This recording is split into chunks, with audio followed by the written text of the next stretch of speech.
Sithokozani bantwana bethongo, thokozani nina dlozi elinamandla, sithokozani nina nonke emagubhini amanomhlaba, sibingelele ogogo omkhulu. Uyena-ke ugogo uMathozana lo. Ngenza kwethu sihamba-ke manje-ke ngesimo semimoya. A frequent question that I normally receive is when people ask me ukuthi, Mkhulu, what spirits do I have? What spirits do I have? Well, firstly, we have to find the fundamental basics of this question. And the fundamental basic question is that seeing ukuthi umuntu onabantu abadala, you have been possessed by your grandmother, you've been possessed by your father. And there's no other way to put it but to say you've been possessed.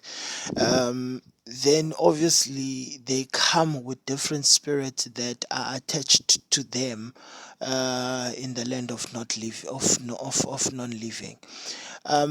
The spirits esikhuluma ngawo isikhathi esiningi that are very confusing is the spirit of abantu basemanzini. Ngizwa ke abantu sebethi ke manje kunendlela yabantu basemanzini engazuthi kunendlela ehlukile yabantu basemanzini engafani nendlela yabantu abangenwe abantu angasibona basemanzini.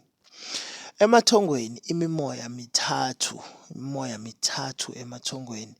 The first spirit will be ispirit sesithunywa. The second spirit would be spirit sedlozi. The third spirit will be spirit sethongo. Those are the three things ezikhona ezikwaziyo ukuthi zingene kuwe zikusebenze.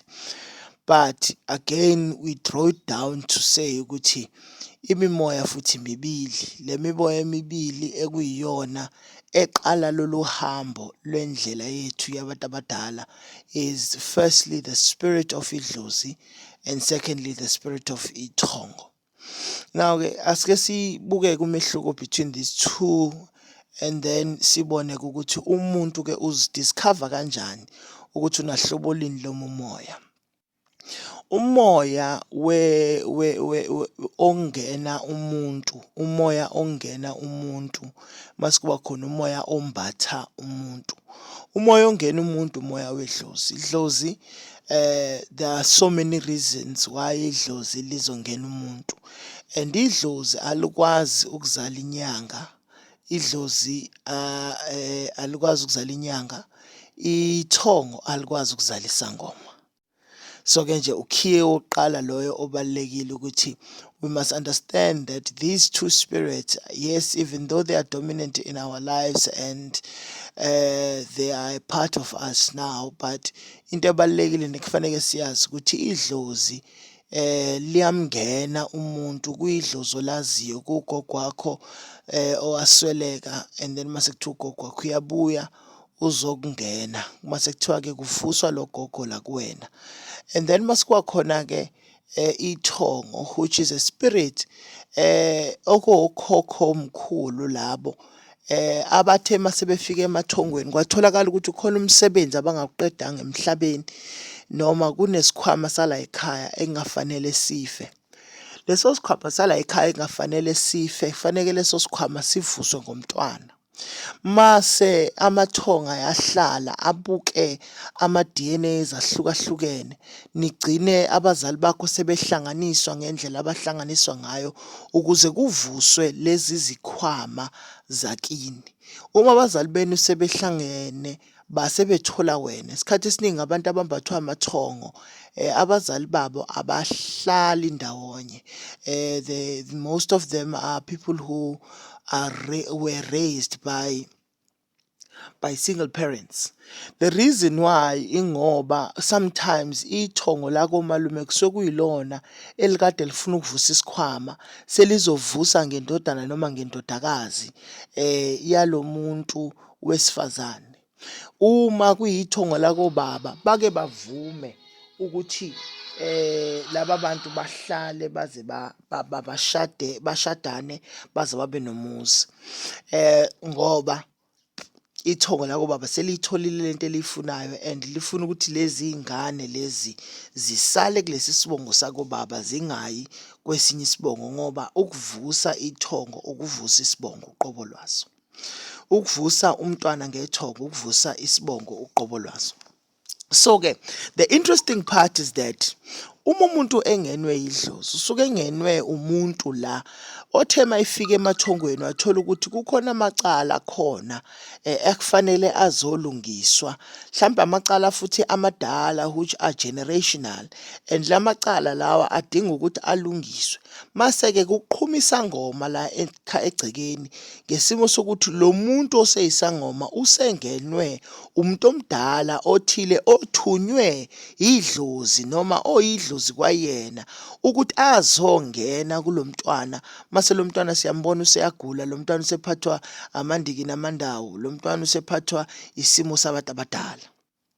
Umntwana-ke i-first step ukuthi umntwana mayevuke leso simo ukathatha umntwana masefakwa kwigobongo lomnguni okumndiki umndawo nomnono. Uma enzelwa leli gobongo leli kusuke kuhlanjululwa kuqhunyiswa lento kuyena. Uma-ke sihlanjululiwe kwahlukaniswa ubeke lo mntwana sekuvela-ke emveni kwalokho kokuthi ngampela lo mntwana uyathwasa noma akathwasi. Baningi abantu abathi-ke mkhulu ngiyazi ukuthi nginabantu abadala kodwa inkinga yami abakangibonisi ukuthi faneke ngiyothwasa kuphi nendawo. Uyabona nje ngenza kwethu uma ungakalimisi igobongo idlozi lakho kunzima ukuthi likhulume nawe ngoba ngey'nkamba zegobongo ila idlozi likhuluma khona.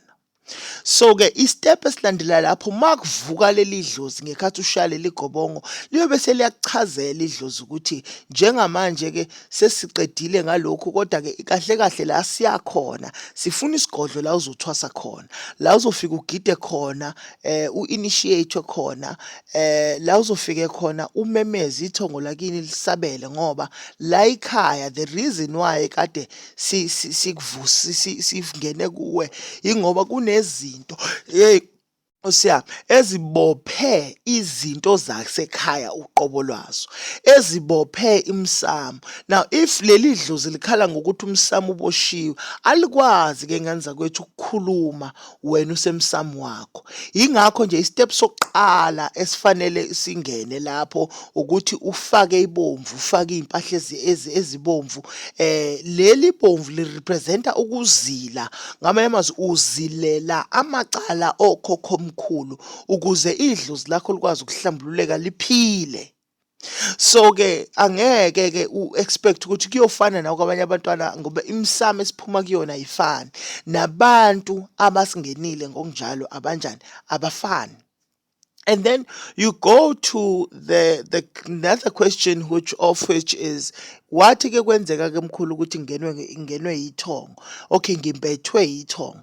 Leli thongo likumbatha ebuncaneni bakho, likumbatha uzalwa leli thongo. Leli thongo uma likumbatha uzalwa ukhula une-destiny eshoyo ukuthi wena ekugcineni uzoba umuntu ophatha iy'khwama zala ekhaya ozolapha abantu ngoba umkhulu so and so ngo-1930 something ungakazalwa ungakacatshangwa ngisho abazali bakho bengakazalwa. Laba bantu babe nezikhwama zokwelapha. Ithanda babelapha amabutho enkosi, babelapha inkosi uqobo lwayo, babelapha isizwe. Laba bantu-ke mase bevuka baphakama ngalezi khwama. Wena-ke ubonakala ngokuthi uwumntwana omncane ube attached to ubunyanga, ube umuntu othanda ukusebenzisa amakhamba, ube umuntu ngisho iy'ngane zidlala okungazuthi ubonakala ene-character yomuntu omdala.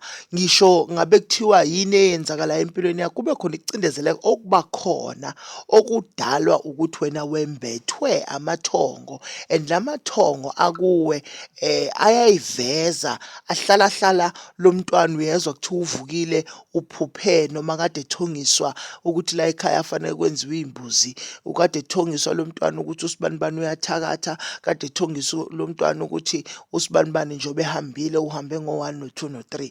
Lo mntwana uthonga izinto zamandla.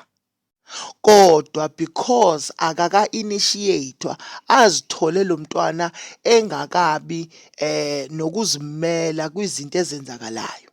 Now-ke into eyenzakalayo-ke emveni kwalokho-ke ngani zakwethu ukuthi once usu-ready ukwamukela noma sebebona ukuthi ngokwe-mindset sebengakwazi ukukhuluma nawe into izwakale, labantu abadala babe sebeyavuka kuwe. Bebevuka kuwe labantu abadala bavuka ngamandla okuzolungisa iphutha elenzeka lokuthi isikhwama sigcine sihambile sangasebenza. Idlozi-ke ngani zakwethu, asiqaleni-ke endabeni ethanda ukujula, but this is part 1. I will continue ngizame ukuyichaza lento further ukuthi idlozi uma likungena lisuke lizokwenza izinto zomndeni nezomsamo ukuthi iqonde. Shono kukhona abantu mkhulu abaphuma entwasweni kodwa bengasebenzi. Shono mkhulu kukhona abantu abaspenda 3 years entwasweni. Shono mkhulu abantu bespenda unyaka wonke entwasweni. Yini na ukudonsisana kwamacala akhona nobunzima bokuhamba indlela edlozini uqobo lwalo ukuze lize lifike la kuwena ukuze likwazi ukuthi lelapheke.